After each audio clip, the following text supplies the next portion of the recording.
अल्हम्दुलिल्लाहि रब्बिल आलमीन वस्सलातु वस्सलामु अला खातमिन नबिय्यीन अम्मा बअदु फअऊज़ु बिल्लाहि मिनश शैतानिर रजीम बिस्मिल्लाहिर रहमानिर रहीम। जहन्नम छा आहे? दुआए जानशीने अमीर अहल सुन्नत या रब्बल मुस्तफ़ा जेको भी मुकम्मल रिसालो जहन्नम छा आहे पढ़ी या ॿुधी वठे उनखे जहन्नम जे अज़ाब खां बचाए ऐं उनखे वालिदैन समेत जन्नतुल फिरदौस में बेहिसाब दाख़िल फरमाए। आमीन बेजाहिन नबील अमीन सल्लल्लाहु तआला अलैहि वसल्लम। दुरूद शरीफ जी फजीलत फरमाने आखिरी नबी रसूल हाशमी सल्लल्लाहु तआला अलैहि वसल्लम क़यामत जे ॾींहुं अल्लाह पाक जे अर्श खां सवाइ को सायो न हूंदो। टे शख़्स अल्लाह पाक जे अर्श जे साए में हूंदा। हिकु उहो शख़्स जेको मुंहिंजे उम्मती जी परेशानी परे करे, ॿ मुंहिंजी सुन्नत खे ज़िंदा करण वारो, टे मूं ते कसरत सां दुरूद शरीफ पढ़ण वारो। आमीन बेजाहिन नबील अमीन सल्लल्लाहु तआला अलैहि वसल्लम। सल्लु अलल हबीब सल्लल्लाहु अला मुहम्मद। छा फैशन परस्त ई मुअज़्ज़ज़ आहे? प्यारा इस्लामी भाइरो, गौर जो मक़ाम आहे। छा अॼु दुनिया खे तमामु वॾी शइ न पियो सम्झो वञे? छा अॼुकल्ह जे मुस्लमाननि जी अक्सरियत जे दिलुनि मां इस्लाम जी हक़ीक़ी हैबत निकिरंदी न पई वञे? छा नेकी जी दावत ॾियणु ऐं बुराई खां मना करणु तर्क न कयो वियो आहे?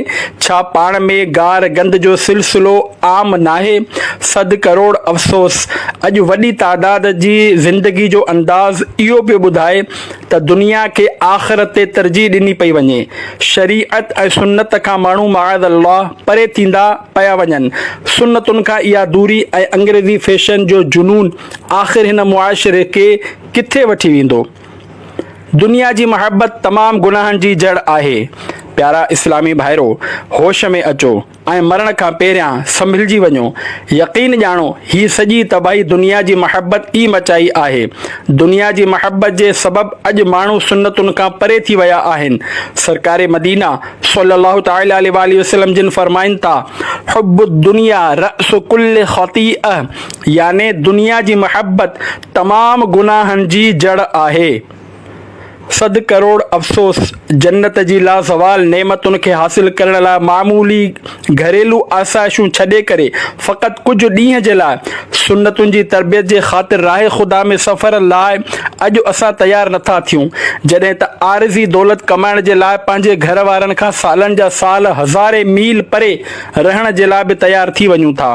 छा मुस्लमाननि जे दीनी एतबार सां बर्बादी ऐं गैर मुस्लिमनि जो इन ते हावी थियणु, मस्जिदुनि जी वीरानी, सिनेमा घरनि ऐं आइश ऐं आराम जे अॾनि जी आबादी, यूरोपी तहज़ीब अलगार, मग़रिबी फैशन जी भरमार, फिल्मूं ड्रामा ॾिसण जे लाइ घर घर टीवी, केबल सिस्टम, इंटरनेट ऐं VCR, हर पासे गुनाहनि जो गर्म बाज़ार ऐं मुस्लमाननि जी वॾी अक्सरियत जो बिगड़ियल किरदार, ही सभु असांखे पुकारे पुकारे करे दावत फ़िक्र नाहे ॾेई रहियो आहे त मूंखे पंहिंजी ऐं सॼी दुनिया जे माण्हुनि जी इस्लाह जी कोशिश लाइ मदनी क़ाफ़िलनि जो मुसाफ़िर ज़रूर बि ज़रूर बणिजणु घुरिजे। अॼु असांखे ज़िंदगी में यकमुश्त 12 महीना ऐं हर 12 महीननि में 30 ॾींहं ऐं सॼी उमिरि हर महीने 3 ॾींहं जे लाइ दावत इस्लामी जे मदनी क़ाफ़िलनि में आशिक़ान रसूल सां गॾु सुन्नतुनि भरियो सफ़र करणु बेहद मुश्किल महसूसु थींदो आहे। सोचो त सही, जेकॾहिं असां मां हर हिकु पंहिंजी मजबूरियुनि में फासी वञे त आख़िर केरु इन मदनी क़ाफ़िलनि में सफ़र कंदो? केरु सॼी दुनिया जे माण्हुनि ताईं नेकी जी दावत पहुचाईंदो? ताजदार मदीना सल्लल्लाहु तआला अलैहि वसल्लम जी प्यारी प्यारी उम्मत जी ख़ैर ख़्वाही केरु कंदो? केरु गैरनि जे तौर तरीक़े ते हलंदे फ़ख्र करण वारनि नादान मुस्लमाननि खे सुन्नतुनि जो पेकर बणिजण जो ज़हन ॾींदो? केरु ही मदनी मक़सद अपनाइण जी तरग़ीब ॾींदो त मूंखे पंहिंजी ऐं सॼी दुनिया जे माण्हुनि जी इस्लाह जी कोशिश करणी आहे? इंशा अल्लाह। काश हर इस्लामी भाउ हीअ नियत करे त ज़िंदगी में यकमुश्त 12 महीना, हर 12 महीननि में 30 ॾींहं ऐं सॼी उमिरि हर महीने 3 ॾींहं जे लाइ दावत इस्लामी जे मदनी क़ाफ़िलनि में आशिक़ान रसूल सां गॾु सुन्नतुनि भरियो सफ़र इख़्तियार कंदुसि। इंशा अल्लाह। मदनी क़ाफ़िले जूं बरकतूं सम्झण लाइ हिकु मदनी बहार मुलाहिज़ा फ़रमायो। बदतरीन अज़ीज़ तरीन केरु बणियो? लासी ॻोठ कराची सिंध जे मुक़ीम इस्लामी भाउ जे बयान जो कुझु हीअं आहे। मां बेहद बिगड़ियल इंसान हुयुसि। फिल्मनि ड्रामनि जो शौक़ीन हुजण सां गॾोगॾु रोलू छोकिरनि सां सॼी राति उन्हनि सां गॾु आवारा गर्दी करणु मुंहिंजे लाइ मामूल में शामिल हुयो। मुंहिंजे बुरियुनि हरकतुनि जे करे न सिर्फ़ु ख़ानदान जा माण्हू बल्कि मुंहिंजा वालिदैन बि मूंखां लहराईंदा, घर में अचण खां घबराईंदा ऐं एसि ताईं जो ॿियनि खे बि मुंहिंजी सोहबत जी नहुसत खां बचण जी तलक़ीन फ़रमाईंदा हुआ। मामिलो एतिरी हद ताईं वञी पए थो जो वालिद साहब मूंखे घरां कढण जे लाइ तयारु थी चुको हो। मुंहिंजे गुनाहनि भरे उजड़ियल ज़िंदगी बहार कुझु हीअं आई जो हिकु मुबलिग़ दावत इस्लामी निहायती शफ़क़त सां इनफ़रादी कोशिश कंदे मूंखे दावत इस्लामी जे तहत पाकिस्तान जे मशहूरु शहर कोयटा में सूबाई सतह ते थियण वारे 2 ॾींहंनि जे सुनतुनि भरे इज्तिमा में शिरकत जी दावत पेश कई। मूं मुआमिलो वालिद साहब जी इजाज़त ते छॾे ॾिनो। नेकी जी दावत जे जज़्बे सां सरशार आशिक़ाने रसूल इस्लामी भाउ मुंहिंजी उन फ़ैसिले खे ॿुधी करे ख़ुशी मां झूमणु लॻो, छो त वालिद साहब पहिरियां ई दावत इस्लामी जे दीनी माहौल सां घणी मुहबत कंदो हो। मौक़ो मिलंदे ई उन मुबलिग़ दावत इस्लामी वालिद साहब ते इनफ़रादी कोशिश कंदे मुंहिंजे इज्तिमा में शिरकत जी इजाज़त घुरी। वालिद साहब मुंहिंजे इस्लाह जो ज़रियो सम्झंदे अख़राजात ॾेई इज्तिमा में वञण जी ख़ुशी सां इजाज़त ॾिनी। मुक़ररु तारीख़ ते आशिक़ाने रसूल सां गॾु इज्तिमा में शिरकत जी सआदत नसीब थी। इज्तिमा में थियण वारा सुन्नतुनि भरिया बयान, ज़िक्रुल्लाह ऐं रिक़त अंगेज़ दुआ मुंहिंजे दिलि में हलचल मचाए छॾी। मदनी क़ाफ़िलनि में सफ़र जी दावत मिलण ते हथो हथ आशिक़ाने रसूल सां गॾु दावत इस्लामी जे मदनी क़ाफ़िले जो मुसाफ़िर बणिजी वियुसि। अल्हम्दुलिल्लाह, मदनी क़ाफ़िले में आशिक़ाने रसूल जी सोहबतुनि ऐं शफ़क़तुनि मूं सियाहकार ऐं बदकार जे दिलि में मदनी इनक़लाब बर्पा करे छॾियो। गुनाहनि खां तौबह जो तोहफ़ो ऐं सुन्नतुनि भरे मदनी लिबास जो जज़्बो मिलियो। वालिदैन जी हक़ तलफ़ियुनि जी मुआफ़ी घुरण जो ज़हन बणियो। चेहरे ते सुन्नत मुस्तफ़ा सल्लल्लाहु तआला अलैहि वसल्लम यानी ॾाढ़ी शरीफ़ ऐं सब्ज़ अमामो शरीफ़ सजाइण जी नियत कई। मदनी क़ाफ़िले खां वापसी ते घर में दाख़िल थींदे ई वालिद साहिब जे क़दमनि ते किरी पयुसि ऐं उन्हनि खां रोई करे मुआफ़ी तलब कई। अहिड़ी तरह मां सुन्नतुनि जा मदनी गुल लुटाइण में मशगूल थी वियुसि। काल ताईं जेके माइट अज़ीज़ मूंखे ॾिसी करे लहराईंदा हुआ, अल्हम्दुलिल्लाह हाणे उहे मूंखे सभिनी सां जे साम्हूं सीने सां लॻाईंदा आहिनि। काल ताईं ख़ानदान में बदतरीन हुयुसि। अल्हम्दुलिल्लाह, दावत इस्लामी जे दीनी माहौल जी बरकत सां अॼु उन्हनि वटि अज़ीज़ तरीन बणिजी वियो आहियां। जब तक बिके न थे कोई पूछता न था, तुमने खरीद कर मुझे अनमोल कर दिया। सल्लु अलल हबीब सल्लल्लाहु अलैहि मुहम्मद। घर वारनि खे नेकी जी दावत जी ताक़ीद। प्यारा इस्लामी भाइरो, ॾिठो अवां आशिक़ रसूल जी इनफ़रादी कोशिश रंग लाथो ऐं मुआशिरे जे हिकु नासूर बणियल बदतरीन इंसान, सभिनी जे अखियुनि जो तारो ऐं अज़ीज़ तरीन मुसलमान बणिजी वियो। असां सभई जेकॾहिं हर मिलण वारे खे नमाज़ जी तलक़ीन कयूं, सुन्नतुनि जे इज्तिमा जी दावत ॾियूं ऐं मदनी क़ाफ़िले में सफ़र जी तरग़ीब ॾींदा रहूं त ॾिसंदे मुआशिरे में मदनी इनक़लाब बर्पा थी वेंदो। ख़ासि करे पंहिंजे घर वारनि खे बि नेकी जी दावत ॾियण ऐं गुनाहनि खां बचाइण घुरिजे। जीअं हज़रत ज़ैद बिन असलम रज़ियल्लाहु अन्हु खां रिवायत आहे त सरकार मदीना राहत क़ल्ब व सीना सल्लल्लाहु तआला अलैहि वसल्लम ही आयत शरीफ तिलावत फरमाई, क़ू अनफुसकुम व अहलीकुम नारा। तर्जुमो कंज़ुल ईमान, पंहिंजे पाण खे ऐं पंहिंजे घर वारनि खे उन बाहि खां बचायो। सिपारो 28 सूरह तहरीम आयत नंबर 6। सहाबा कराम अलैहिम रिदवान अर्ज़ कयो, या रसूल अल्लाह सल्लल्लाहु तआला अलैहि वसल्लम, असां पंहिंजे घर वारनि खे कीअं बाहि खां बचायूं? सरकार मदीना सल्लल्लाहु तआला अलैहि वसल्लम फरमायो, उन्हनि खे उन कमनि जो हुकुम ॾियो जेके अल्लाह पाक खे महबूब आहिनि ऐं उन्हनि खां मना करियो जेके अल्लाह पाक खे नापसंद आहिनि। तफ़सीर दुर मंसूर जिल्द 8 सफ़ो 225। ख़ौफ़ खुदा जी ईमान अफ़रोज़ हिकायत। प्यारा इस्लामी भाइरो, बयान कयल हदीस पाक में असांजे प्यारे आका सल्लल्लाहु तआला अलैहि वसल्लम सिपारे 28 सूरह तहरीम जी आयत नंबर 6 जो जेको हिस्सो तिलावत फरमायो, उन जी तफ़सीर खां पहिरियां हिकु ईमान अफ़रोज़ हिकायत समाअत फरमायो। जीअं दावत इस्लामी जे इदारे मकतबतुल मदीना जी शाया थियल 1012 सफ़नि ते मुश्तमिल किताब जहन्नम में ले जाने वाले आमाल जिल्द 2 सफ़े 881 ते आहे। हज़रत इब्ने अब्बास रज़ियल्लाहु अन्हु फरमाइनि फरमाइनि था त जॾहिं अल्लाह पाक प्यारे प्यारे आका मदनी मुस्तफ़ा सल्लल्लाहु तआला अलैहि वसल्लम ते इहा आयत शरीफ नाज़िल फरमाई, या अय्युहल्लज़ीना आमनू क़ू अनफुसकुम व अहलीकुम नारन वक़ूदुहन नासु वल हिजारा। तर्जुमो कंजुल ईमान, ए ईमान वारो पंहिंजे पाण खे ऐं पंहिंजे घर वारनि खे उन बाहि खां बचायो जंहिंजो ॿारण माण्हू ऐं पत्थर आहिनि। त शहनशाह मदीना क़रारे क़ल्बो सीना सल्लल्लाहु तआला अलैहि वसल्लम उन खे पंहिंजे सहाबा कराम अलैहिम रिदवान जे साम्हूं तिलावत फरमाई त हिकु नौजवान बेहोश थी किरी पियो। पाण सल्लल्लाहु तआला अलैहि वसल्लम उन जे दिलि ते पंहिंजो मुबारक हथ रखियो त उहो हरकत करे रहियो हो। पाण सल्लल्लाहु तआला अलैहि वसल्लम इरशाद फरमायो, ए नौजवान, ला इलाहा इल्लल्लाहु चओ।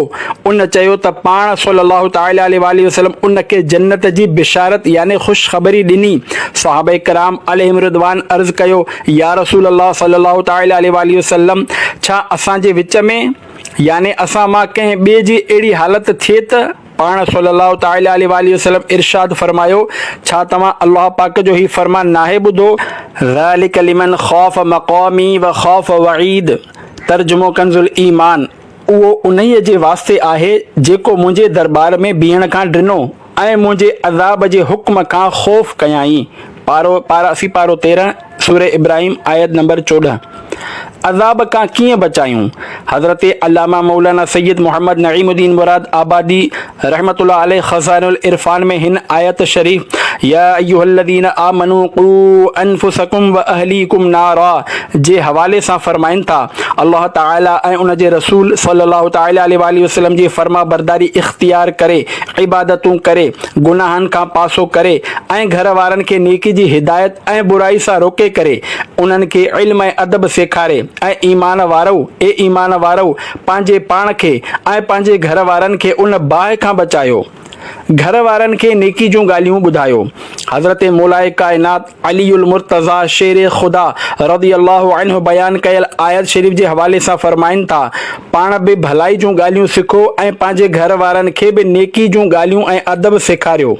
बालिग औलाद जी इस्लाह जे बारे में आला हज़रत जो फतवा रज़विया जिल्द 24 सफ़े 370 ते हिकु मालूमाती फतवा आसान करे पेश करण जी कोशिश कई आहे। मुलाज़ा फरमायो, सुवाल, बालिग औलाद खे नेकी जी दावत ॾियणु ऐं बुराई खां मना करणु वालिदैन ते फ़र्ज़ आहे या वाजिब?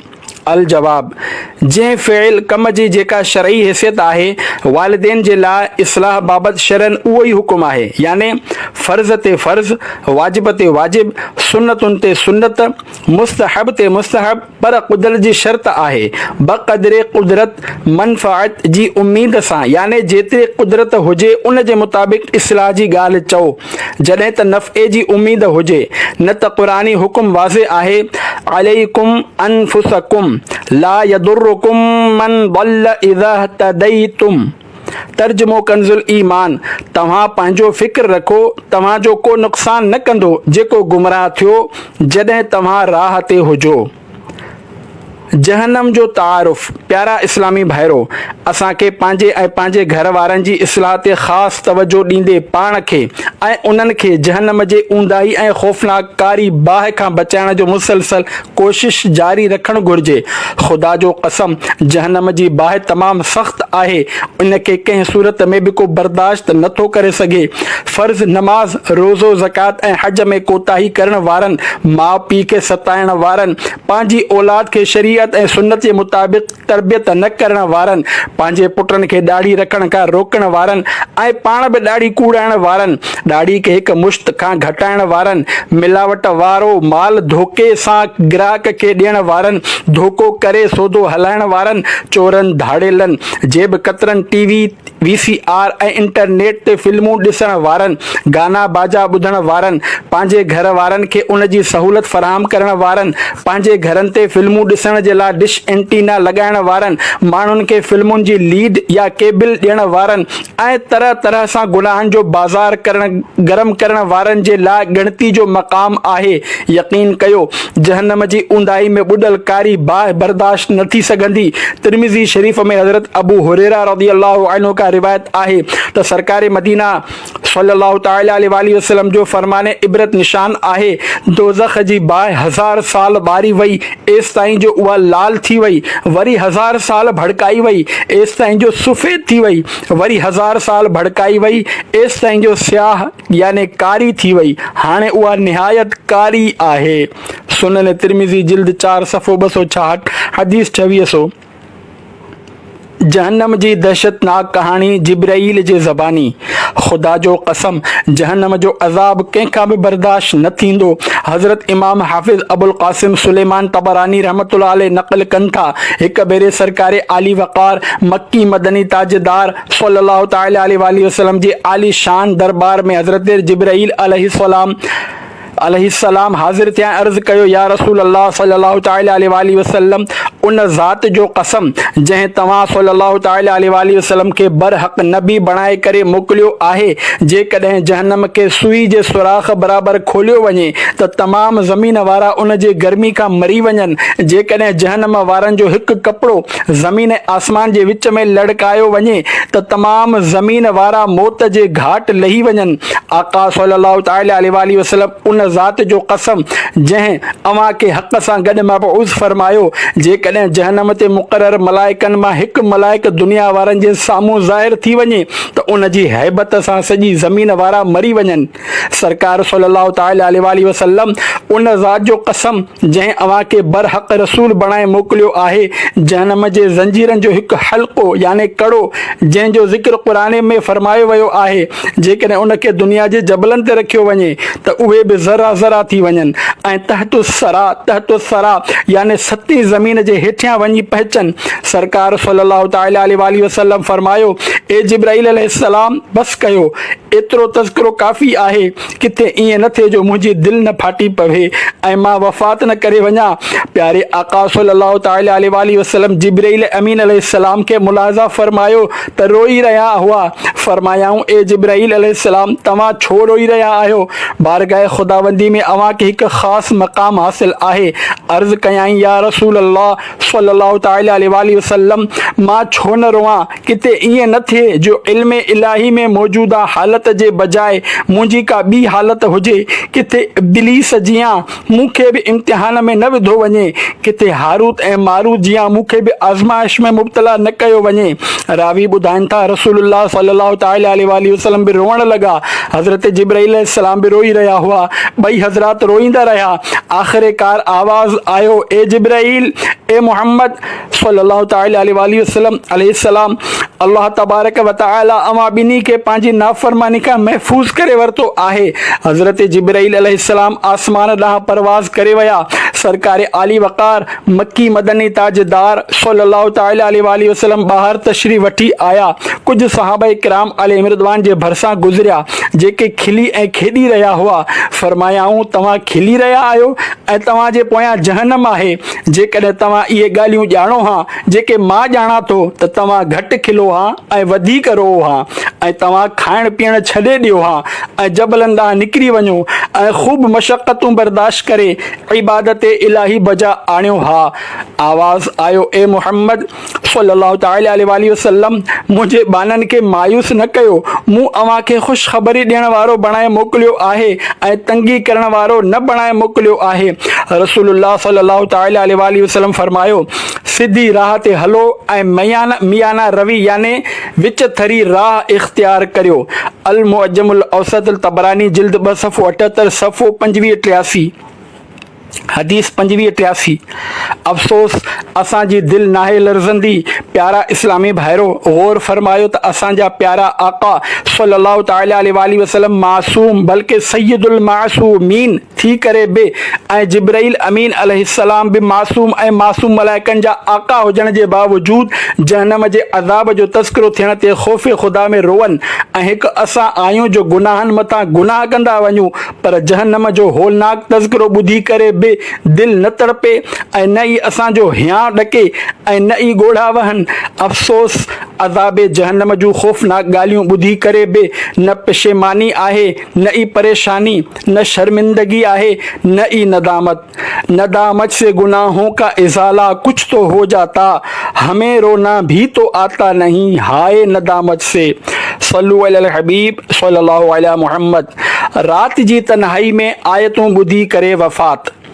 असांजे बुज़ुर्गान दीन रहमहुमुल्लाहुल मुबीन जी इहा हालत हूंदी हुई जो जहन्नम जो तज़किरो ॿुधी करे या जहन्नम जे अज़ाबनि जे बयान ते मुश्तमिल क़ुरानी आयतूं ॿुधी करे बेहोश थी वेंदा हुआ, बल्कि बाज़ जा त रूह बि निकिरी वेंदा हुआ। जीअं हज़रत मंसूर बिन अमामा रहमतुल्लाह अलैह फरमाइनि था, हज जे सफ़र दौरान कूफे जे हिकु घिटी में तरसियल हुयुसि। ऊंदाही राति में कंहिं ज़रूरत कारण निकितुसि। हिकु घर मां रिक़त अंगेज़ मुनाजात जो कुझु अहिड़ी तरह आवाज़ ॿुधो, ए मुंहिंजा परवरदिगार, तुंहिंजी इज़त ऐं तुंहिंजे जलाल जो कसम, मूं पंहिंजी मासियत में तुंहिंजी मुखालफ़त जो इरादो न कयो हो। हा, एतिरो ज़रूरु आहे त गुनाह कंदे वक़्तु तोखां अणवाक़िफ़ बि न हुयुसि। बसि मूंखां गुनाह थी वियो आहे ऐं मूंखे तुंहिंजे डर ॾियण वारी पर्दापोशी गुनाहनि ते दिलेर कयो आहे ऐं मुंहिंजी बदबख़्ती गुनाह ते मुंहिंजी मदद कई ऐं मां नादानी जे सबबु नाफ़रमानी में मुब्तला थी वियुसि। हाणे मां तुंहिंजे फज़ल खां उमेद रखां थो त तूं मुंहिंजो उज़्र क़बूल फ़रमाईंदे। हाणे जेकॾहिं तो मुंहिंजी माज़रत क़बूल न कई ऐं मूं ते रहम न फ़रमायो त हाय अज़ाब में मुंहिंजे ग़म जो इज़ाफ़ो। जॾहिं इहो ख़ामोश थी वियो त मूं सिपारे 28 सूरह तहरीम जी 6 आयत शरीफ़ पढ़ी। तर्जुमो कंज़ुल ईमान। ए ईमान वारो, पंहिंजे पाण खे ऐं पंहिंजे घर वारनि खे उन बाहि खां बचायो जंहिंजो ॿारनि माण्हू ऐं पथर आहिनि। उन ते सख़्त ताक़तवर मलाइक मुक़रर आहिनि जेके अल्लाह जे हुकुम जी नाफ़रमानी न कंदा आहिनि ऐं जेके उन्हनि खे हुकुम हुजे सो ई कंदा आहिनि। आयत शरीफ़ पढ़ण खां पोइ मूं हिकु वॾी रड़ ऐं धड़ाम सां किरण जो आवाज़ ॿुधो ऐं उन खां पोइ ख़ामोशी तारी थी वई ऐं कंहिं क़िस्म जी चुरपुर जो आवाज़ महसूस न थियो। पोइ मां पंहिंजो कमु पूरो करे पंहिंजी रिहाइशगाह ते वापसि मोटियुसि। जॾहिं मां सुबुह जो उन पासे वयुसि त माण्हू ताज़ियत जे लाइ जमा हुआ ऐं रोअण जो आवाज़ बि अची रहियो हो। उते मूं हिकु कमज़ोर पोड़ी ॾिठी जेका चई रही हुई, अल्लाह ताला मुंहिंजे पुट जे क़ातिल खे जज़ाए ख़ैर न ॾिए। उन मुंहिंजे पुट वटि अज़ाब इलाही जे बयान ते मुश्तमिल आयत शरीफ़ तिलावत कई जंहिंखे बर्दाश्त न कंदे हू ख़ौफ़ ख़ुदा सबबु किरियो ऐं फ़ौत थी वियो। हज़रत मंसूर बिन अमामा रहमतुल्लाह अलैह चवनि था, उन राति मूं ख़्वाब में हिकु शख़्स ॾिठो जेको मूंखे चई रहियो हो। मां ई उहो शख़्स हुयुसि जंहिं अवां जी ज़बानी सूरत तहरीम जी 6 आयत ॿुधी करे ख़ौफ़ ख़ुदा जे सबबु दम ॾिनो हो। मूं पुछा कई, मा फ़अल अल्लाहु बिक, अल्लाह ताला अवां सां कहिड़ो मुआमिलो फ़रमायो? उन जवाबु ॾिनो, अल्लाह पाक मूंसां उहो कयो जेको शुहदाए बदर सां कयो। मूं पुछा कई, उहो कीअं? उन चयो, उन्हीअ करे जो अल्लाह पाक उन्हनि खे काफ़िरनि जी तलवार सां शहीद कयो ऐं मूंखे पंहिंजे इश्क़ जी तलवार सां। बितग़ैर मवाइद हसना सफ़ो 42-43। खुदाया तेरे खौफ का हूँ मैं साइल, सदा दिल रहे तेरी उल्फत में घायल। गुनाहों से हर आन डरता रहूँ मैं, फ़कत नेक ही काम करता रहूँ मैं। तू कर दरगुजर मुझको हर मासियत से, नवाज ए खुदाए करीम मग़फ़िरत से। आमीन बिजाह नबी अमीन सल्लल्लाहु तआला अलैहि वसल्लम। सल्लु अलल हबीब सल्लल्लाहु अलैहि मुहम्मद। घर वारनि खे बि नेकी जी दावत ॾियो। प्यारा इस्लामी भाइरो, ॾिठो अवां ख़ाइफ़ीन यानी अल्लाह खां डिॼण वारनि जो बि छा शान हूंदो आहे। जंहिं आयत शरीफ़ खे ॿुधी करे ख़ौफ़ ख़ुदा रखण वारे बाने दम ॾिनो, उन में पाण सां गॾु पंहिंजे घर वारनि खे बि जहन्नम जी बाहि खां बचाइण जो हुकुम ॾिनो वियो आहे। हर हिक खे घुर्जे त पाण बि नेकियूं करे गुनाहनि खां बचे ऐं घर वारनि जी इस्लाह जो सामान कंदो रहे। हज़रत अल्लामा क़ुर्तुबी रहमतुल्लाह अलैह हज़रत सैयदुना इल्किया रहमतुल्लाह अलैह जो क़ौल नक़ल फरमायो, असां ते फ़र्ज़ आहे त पंहिंजी औलाद ऐं पंहिंजे घर वारनि खे दीन जी तालीम ॾियूं, चङियूं ॻाल्हियूं सेखारियूं ऐं उन अदब ऐं हुनर जी तालीम ॾियूं जंहिंखां सवाइ को चारो नाहे। ॿार खे सभ खां पहिरियां दीन सेखारियो। हज़रत अल्लामा मौलाना मुफ्ती मोहम्मद अमजद अली आज़मी रहमतुल्लाह अलैह फरमाइनि था, सभ खां मुक़द्दम ही आहे त ॿारनि खे क़ुरान शरीफ़ पढ़ायो ऐं दीन जूं ज़रूरी ॻाल्हियूं सेखारियो। रोज़ो, नमाज़, तहारत ऐं बय ऐं इजारो यानी ख़रीद ऐं फ़रोख़्त ऐं उजरत जी लेन देन ऐं ॿियनि मुआमलनि जा मसइला जंहिंजी रोज़ानो हाजत पवंदी आहे ऐं नावाक़िफ़ी सबबि ख़िलाफ़ शरअ अमल करण जे जुर्म में मुब्तला थींदा आहिनि, उन जी तालीम थिए। जेकॾहिं ॾिसो त ॿार खे इल्म ॾांहुं लाड़ो आहे ऐं सम्झदार आहे त इल्म दीन जी ख़िदमत खां वधीक कहिड़ो कमु आहे, ऐं जेकॾहिं इस्तिताअत न हुजे त तस्हीह ऐं अक़ाइद जी तालीम ऐं ज़रूरी मसइलनि जी तालीम खां पोइ जंहिं जाइज़ कम में लॻायो इख़्तियार आहे। बहार शरीअत 256/2 हिसो 8। छोकिरीअ खे बि अक़ाइद ज़रूरी मसइला सेखारण खां पोइ कंहिं औरत खां सिलाई ऐं नक्शो निगार वग़ैरह जो अहिड़ो कमु सेखारियो जंहिंजी औरतुनि खे अक्सर ज़रूरत पवंदी आहे, ऐं रध पचा ऐं ॿियनि घरेलू कमनि में उनखे सलीक़ो सेखारण जी कोशिश कयो जो सलीक़े वारी औरत जंहिं ख़ूबी सां ज़िंदगी बसर करे सघे थी, बद सलीक़ा उहो नथी करे सघे। बहार शरीयत 257/2 हिसो 8। रद्दुल मुख़्तार 279/5। औलाद खे सखावत ऐं एहसान जी तालीम ॾियणु वाजिबु आहे। दावत इस्लामी जे मकतबतुल मदीना जे शाया थियल 1197 सफ़नि ते मुश्तमिल किताब बहार शरीअत जिल्द 3 सफ़े 68 ते आहे। इमाम अबू मंसूर मातुरीदी रहमतुल्लाह अलैह फरमाइनि था, मोमिन ते पंहिंजी औलाद खे जूद यानी सखावत ऐं एहसान जी तालीम ईअं ई वाजिबु आहे जीअं तौहीद ऐं ईमान जी तालीम वाजिबु आहे, छो त जूद ऐं एहसान जे करे दुनिया जी महबत परे थींदी आहे ऐं दुनिया जी महबत हर गुनाह जी जड़ आहे। दुर्रे मुख़्तार जिल्द 8 सफ़ो 568। बे औलाद खे जॾहिं औलाद मिलियो, चयो वञे थो हिकु मालदार शख़्स खे औलाद न हुयो, हुन उन जे लाइ वॾा हीला कया पर कामयाबी न मिली। कंहिं मशवरो ॾिनो त मके शरीफ़ हाज़िर थी ऐं मस्जिदुल हराम शरीफ़ जे अंदरि मक़ाम इब्राहिम वटि दुआ घुरो, इंशा अल्लाहुल करीम अव्हां जो कमु थी वेंदो। उन ईअं ई कयो। अल्लाह पाक उनखे चंड जहिड़ो पुटु ॾिनो। उन वॾे लाड प्यार सां उन जी परवरिश कई। अकेली औलाद खे ज़रूरत खां वधीक प्यार मिलियो ऐं दुरुस्त तरबियत न कई वई, जंहिंजे करे हू आवारा ऐं फुज़ूल ख़र्च करण वारो थी वियो। पीउ खे घणी देरि खां पोइ होश आयो। उन पंहिंजे बिगड़ियल पुट खे पैसा ॾियण बंदि करे छॾिया। उन जे करे उहो पंहिंजे पीउ जी मुखालफ़त थी वियो, पंहिंजे पीउ जो मुखालिफ़ थी वियो, ऐं जिते संदसि पीउ औलाद जे लाइ दुआ घुरी जंहिं सबबु ही ॼाओ हो, उते ई यानी मके शरीफ़ में हाज़िर थी करे मक़ाम इब्राहिम वटि बीही करे उहो नालाइक पुटु पंहिंजे पीउ जे मरण जी दुआ घुरण लॻो त जीअं पीउ जे मौत जे सूरत में उन जो तरको यानी विरसे में उनखे दौलत हथ अची वञे। औलाद जे तलबगारनि जे लाइ नेकी जी दावत। प्यारा इस्लामी भाइरो, जेके माण्हू बे औलादी सबबु अफ़सोस ऐं ग़म कंदा आहिनि, उन्हनि जे लाइ हिन हिकायत में इबरत ई इबरत आहे। अल्लाह पाक खां सिर्फ़ु औलाद जो न बल्कि आफ़ियत वारी औलाद जो सुवाल करणु घुरिजे, न त किथे ईअं न थिए जो औलाद त हुजे पर सख़्तु बीमार हुजे या माज़ूर हुजे या ऑपरेशन सां अची या ईंदे ई पंहिंजे माउ जे मौत जो सबबु बणिजे, जीअं त पहिरें वियम में कई माइरूं फोत थी वेंदियूं आहिनि वग़ैरह। कॾहिं ईअं बि थींदो आहे जो ॿार वॾो थी करे बेनमाज़ी बणिजी वेंदो आहे, माउ पीउ खे सताईंदो आहे, बुरी सोबत जे करे नशे जो आदी थी वेंदो आहे, या चोर धाड़ेल बणिजी करे मुआशिरे में उभरंदो आहे, या बद अक़ीदा माण्हुनि जी सोबत जे करे बद मज़हब थी वेंदो आहे। एसि ताईं जो कॾहिं कॾहिं माअज़ल्लाह गुस्ताख़ रसूल बणिजी करे या सरीह कुफ्र बकी करे या इस्लाम खां मुनहरिफ यानी बाग़ी थी करे मुर्तद थी वेंदो आहे। बहरहाल कंहिंजो दुनिया में अचणु दुनिया ऐं आख़िरत जे खोड़ सारनि इम्तिहाननि में मुबतला थी वञणु आहे। इन जे ज़िम्न में दावत इस्लामी मकतबतुल मदीना जे शाया थियल 692 सफ़नि ते मुश्तमिल किताब कुफ्रिया कलमात के बारे में सुवाल जवाब सफ़े 5 खां 6 ते ॾिनल मज़मून निहायत इबरत अंगेज़ आहे। थोरी वज़ाहत सां अर्ज़ कयां थो। हदीस पाक में कसरत उम्मत जी तरग़ीब ॾियारी वई आहे ऐं असांजा प्यारा प्यारा आका मुस्तफ़ा जाने रहमत सल्लल्लाहु ताला अलैहि वसल्लम क़यामत जे ॾींहुं हिन उम्मत जी घणाई ते ख़ुशि थींदा ऐं ॿियनि उम्मतुनि ते फ़ख़्रु कंदा।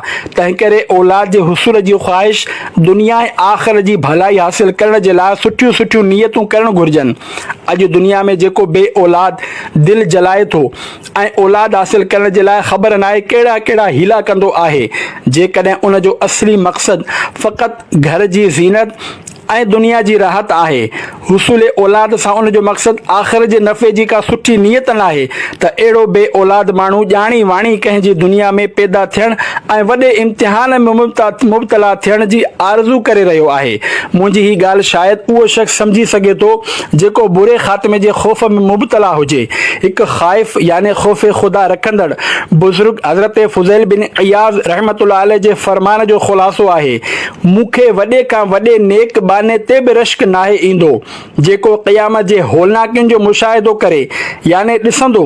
मूंखे सिर्फ़ु उन ते रश्क ईंदो आहे जेको कुझु बि न हुजे यानी पैदा ई न थियो। हिलियतुल औलिया जिल्द 8 सफ़ो 93। अमीरुल मोमिनीन हज़रत उमर फारूक़ आज़म रज़ी अल्लाहु अन्हु ख़ौफ़ जे ग़लबे जे वक़्तु फ़रमायो, काश मूंखे मुंहिंजी माउ न ॼणे हा। अल्लाह पाक जी उन्हनि ते रहमत हुजे ऐं उन्हनि जे सदक़े असांजी बेहिसाब बख़्शिश थिए। आमीन बिजाए नबी अमीन सल्लल्लाहु ताला अलैहि वसल्लम। काश के मैं दुनिया में पैदा ना हुआ होता, कब्र हश्र का हर गम ख़त्म हो गया होता। आह कसरत इस्यां हाय खौफ दोज़ख का, काश इस जहां में ना बशर बना होता। आह सल्बे ईमा का खौफ खाए जाता है, काश मेरी माँ ने ही मुझको ना जना होता। हिकु आलिम पीउ जो इबरतनाक अंजाम। माउ पीउ जे हक़ में औलाद कॾहिं नेमत बि साबित थींदो आहे, पर सही इस्लामी तरबियत ते वालिदैन जी तवजो न ॾियण जे करे वॾी ज़हमत बि बणिजी वेंदो आहे। हिन ॻाल्हि खे हिलियतुल औलिया में बयानु थियल हिकायत मां सम्झण जी कोशिशि कयो। जीअं मालिक बिन दीनार रहमतुल्लाह अलैह फरमाइनि था, मनक़ूल आहे बनी इसराइल में हिकु आलिम साहिब घर में इज्तिमा करे उन में बयानु कंदो हो।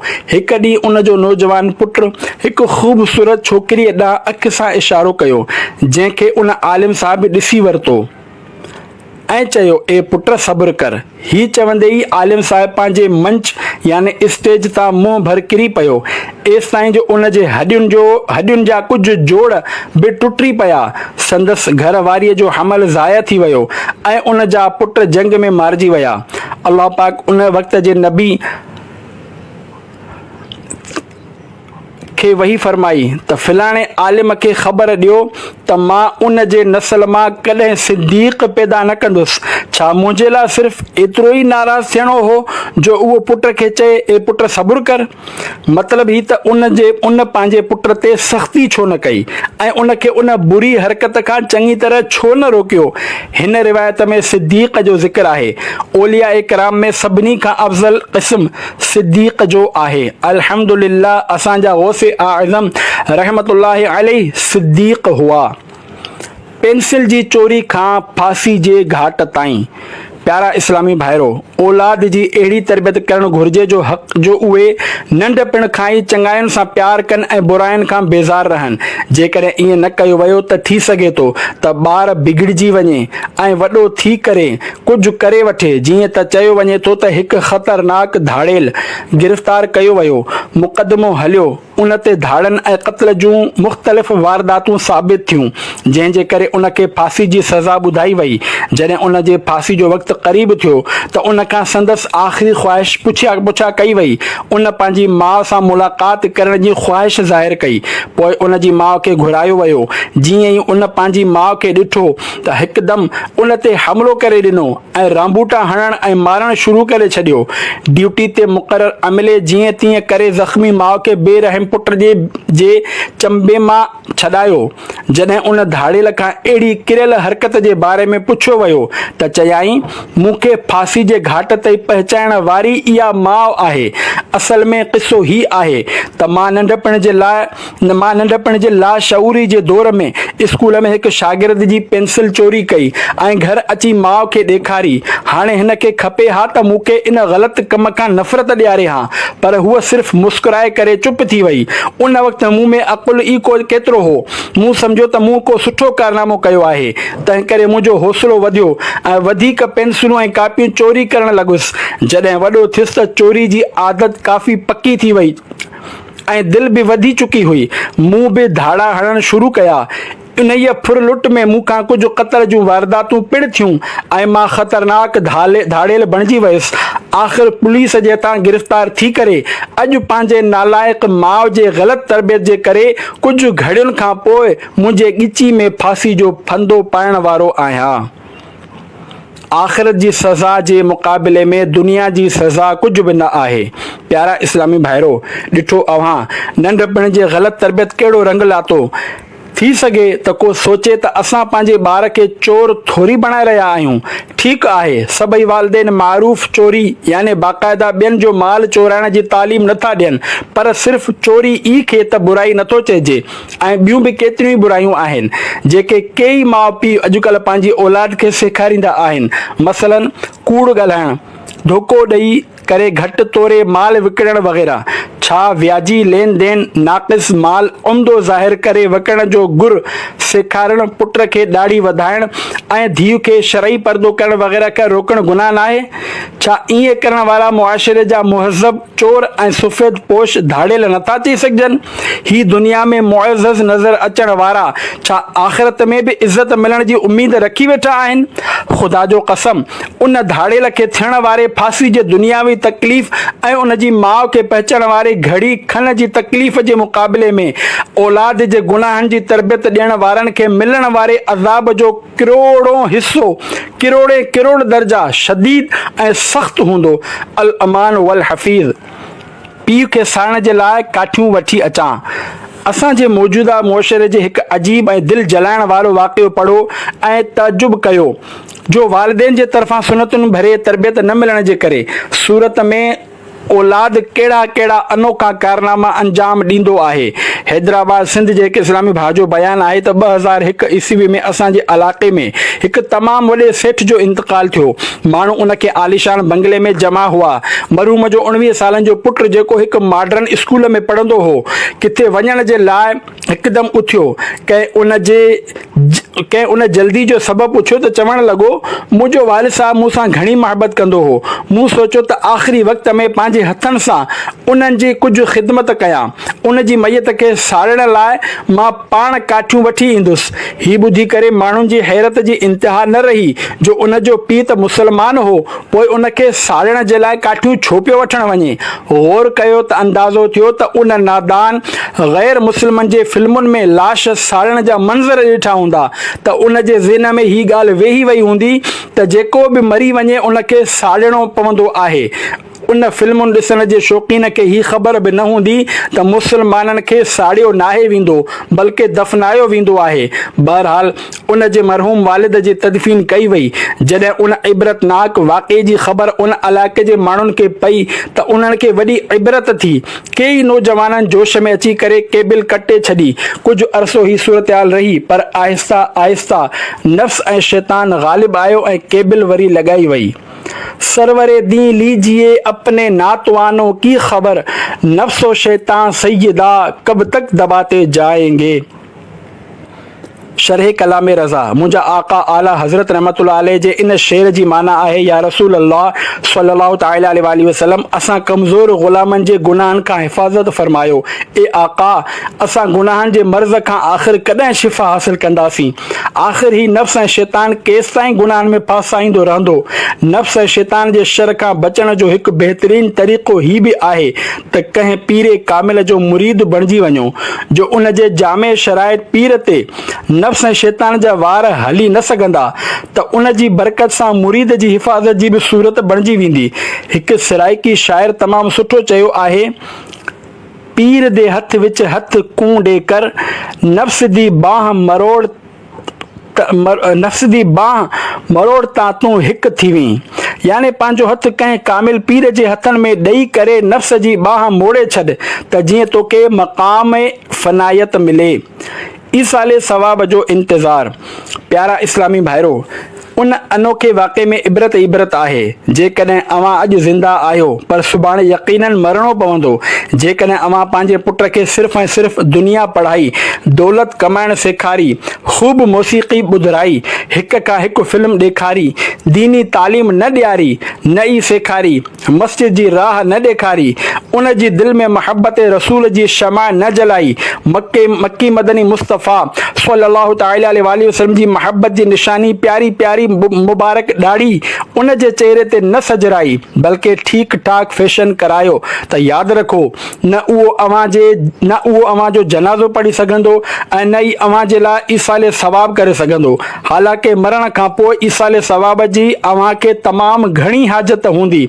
सरकार नामदार सल्लल्लाहु तआला अलैहि वसल्लम जो फरमाने मुश्क बार इरशाद आहे, मुर्दे जो हाल क़ब्र में ॿुॾण वारे इंसान जीअं आहे, जो उहो शिद्दत सां इंतज़ार कंदो आहे त पीउ, माउ या भाउ या कंहिं दोस्त जे दुआ उन खे पहुचे, ऐं जॾहिं कंहिं जी दुआ उन खे पहुचंदी आहे त उन जे वेझो उहा दुनिया व माफ़ीहा, यानी दुनिया ऐं उन में जेको कुझु आहे उन खां बहितर हूंदी आहे।